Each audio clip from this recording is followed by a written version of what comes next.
मामूली सा तनख्वाह पाने वाला इंसान और उसके घर के अंदर नजारा ऐसा कि आंखें फटी की फटी रह जाए। जब आधी रात को अचानक पुलिस ने एक घर की घेराबंदी की तो किसी को अंदाजा भी नहीं था कि अंदर कौन सा कुबेर का खजाना छिपा बैठा है। लेकिन जैसे ही अलमारियों के ताले टूटे, नोटों के बंडल देखकर अधिकारियों के भी पसीने छूट गए। जी हाँ, पश्चिम बंगाल के बीरभूम जिले से एक ऐसी खबर सामने आई जिसने पूरे राज्य की राजनीति और पुलिस महकमे में भूचाल ला दिया है। मोहम्मद बाजार इलाके में देर रात पुलिस ने एक छापेमारी की और यह छापेमारी किसी बड़े उद्योगपति के यहाँ नहीं हुई, बल्कि एक सरकारी बस ड्राइवर के घर पर थी। लेकिन असली सस्पेंस तो इसके बाद शुरू हुआ। मतलब जो हुआ वो किसी को यकीन नहीं हो पा रहा था।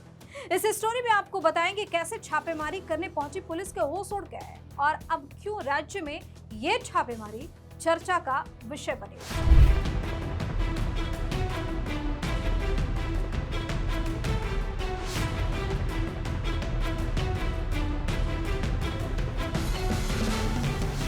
नमस्कार, वीके न्यूज देख रहे हैं, मैं हूं आपके साथ दिव्या सिंह।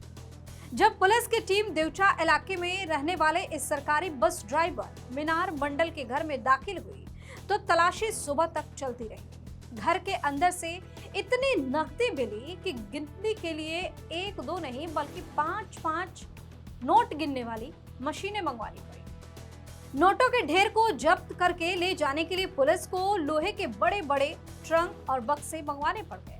और सिर्फ कैश ही नहीं, मुख्यमंत्री शुवेंदु अधिकारी के मुताबिक इस ड्राइवर के घर से करीब 15 किलो सोना भी बरामद हुआ है। अब सवाल उठता है कि आखिर एक साधारण बस ड्राइवर के पास करोड़ों का कैश और 15 किलो सोना आया कहां से? इसे समझना जरूरी है। स्थानीय सूत्रों की माने तो मीनार मंडल सिर्फ बस ही नहीं चलाता था, बल्कि इलाके में पत्थर के काले कारोबार से भी गहरे तरीके से जुड़ा हुआ था। उसका नाम वीरभूम के चर्चित और विवादित पत्थर कारोबारी टूलू मंडल के साथ जोड़ा जा रहा था। वहीं टूलू मंडल, जो कभी पूर्व मुख्यमंत्री ममता बनर्जी की सरकार के वक्त के कद्दावर नेता अनुब्रत मंडल का बेहद खास हुआ करता था।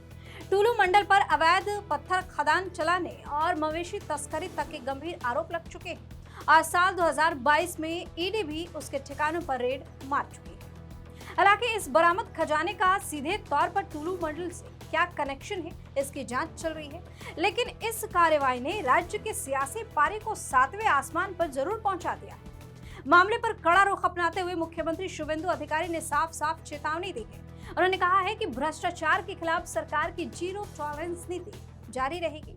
जनता के पैसे की लूट मचाकर या सत्ता के गलियारे में सांठ-गांठ करके गलत तरीके से संपत्ति बनाने वाले किसी भी शख्स को बख्शा नहीं जाएगा, चाहे वो कोई भी क्यों ना हो।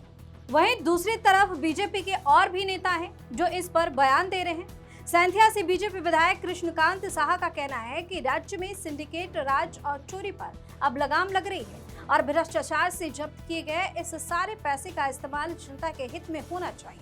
फिलहाल 5 मशीनें से गिने जा रहे नोटों का ये आंकड़ा कहां जाकर रुकेगा और इस बस ड्राइवर के पीछे छिपे असली किंगपिन का पर्दाफाश कब होगा, इस पर पूरे बंगाल की नजरें टिकी हुई है।